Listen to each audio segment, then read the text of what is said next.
Wet Ass Pussy is not the first risque song, or the first of its kind to go #1. What is new is the reception. The only correct response, apparently, is to celebrate the song as daring, brave, and revolutionary. So to applaud this bold and empowering new song, I'm gonna dive into the mix, track by track, and show how the song was made.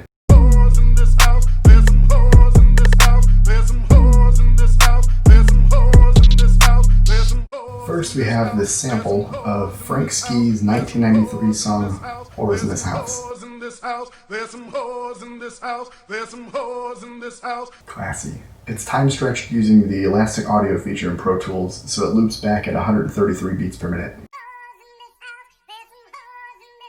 Later, the sample is pitched up a full octave.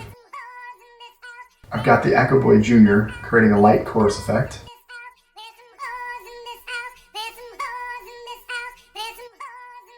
It pushes it back in the mix and then widens it. Here are both samples layered. Next, we have a very basic synth bass. It's really two synths playing the same bass line. I played these on my PSS 480. It's a 2-operator FM synth. It's from 1987. There are only 3 notes, B, C, and C sharp. Each are a semitone apart going up chromatically. Here's the first bass. There's an EQ from Metric Halo, gently rolling off anything above 400 Hz.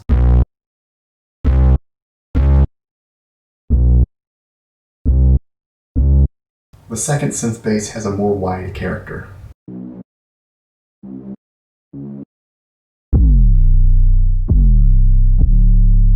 The 808 follows the same 3 notes as the synth bass. Speaking of 808, all the drum sounds in this song are emulations of the Roland TR-808. The kick is very basic. Hip-hop producers tend to use a kick that either intentionally features distortion, or they just aren't using a limiter. The kick sample isn't clipping, as you can see, but it features the distortion noise you get when you cross 0 decibels full scale. Here's the kick and the clap together.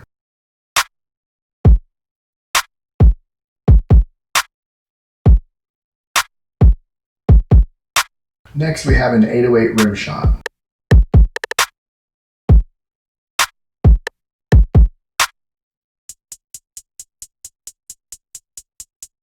You hear these same cheap 808 hi-hats everywhere. There's a set of hi-hats that are pitched down and feature a 16th note triplet roll. There's also an open hat. All the hats together now.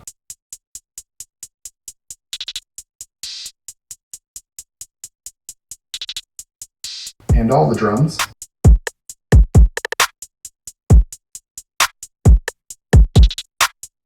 This is a pretty typical hip-hop drum arrangement. Cheap, bland, overdone.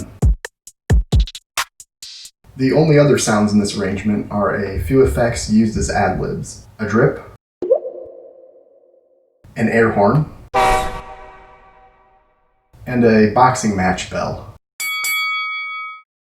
And there you have it, a handful of cheap drums, a lazy bass line, and a trashy vocal sample.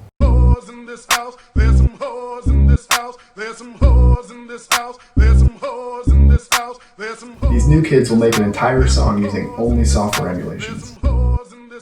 They'll go as far as penciling in each note for every drum and every instrument. And you end up with an instrumental worthy of such garbage lyrics.